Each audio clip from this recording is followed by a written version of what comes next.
The internet has revolutionized democracy by giving every phone, every computer a more equal chance to speak and share information.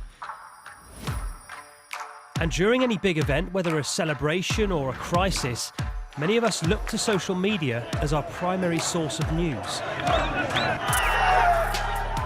However, this network, which is built around bringing us closer together, is now under threat. Human rights groups say turning off the internet is now becoming a defining tool of government repression around the world. Using the very latest data, this video will reveal the true scale of the internet blackouts around the world and show how and when the plug is pulled. Take a look at this map. As we move through 2019, watch as the internet is turned off more than 200 times in more than 30 countries. Sometimes an entire nation will be switched off, but often it's localized to a city or a region. And our analysis shows these blackouts often occur during times of political instability or civil unrest. Governments often say it's to help ensure public safety and stop the spread of fake news.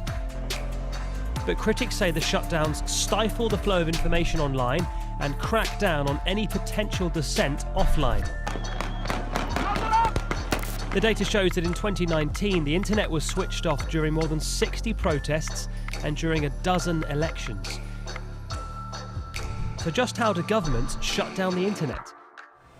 When authorities order a blackout, internet service providers are told to pull the plug on all social platforms such as WhatsApp, Twitter and Telegram.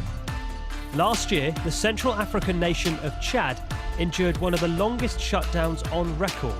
The president ordered a nationwide blackout for more than 15 months. Much harder to monitor, though, is when governments throttle the connection.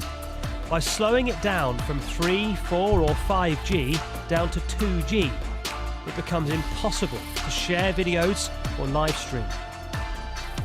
Last May, the president of Tajikistan admitted to throttling all Google platforms, as well as Facebook, Twitter and Instagram, saying they were vulnerable to terrorist activity. However, nowhere experiences more shutdowns than India. In 2019, Indians experienced over 100 blackouts. Hardest hit by far was Kashmir, where mobile internet services were suspended for more than half the year. With millions of people affected, forced off social media, deprived of news and restricted in their means to contact their loved ones, Kashmiris say the shutdown has been devastating. India says the move was necessary to maintain law and order, but economically it has been crippling, with many local businesses being run into the ground. Around the world, the most common reason for governments to shut down the internet is in the interest of public safety. Then they pull the plug.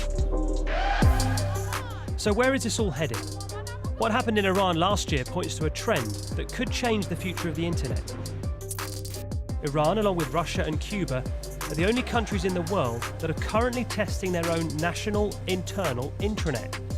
Under such a setup, the Iranian government says their systems would be protected from foreign attacks, but critics say it would cut the country off from the rest of the world. Last November, amid flash demonstrations over rising fuel costs, Iran reportedly did a trial run of its national intranet. It backfired. Millions of people were plunged into an information blackout and violence erupted. Hundreds of civilians lost their lives. With state-ordered shutdowns on the rise, the internet, a revolution which was built to bring us closer together, is under threat.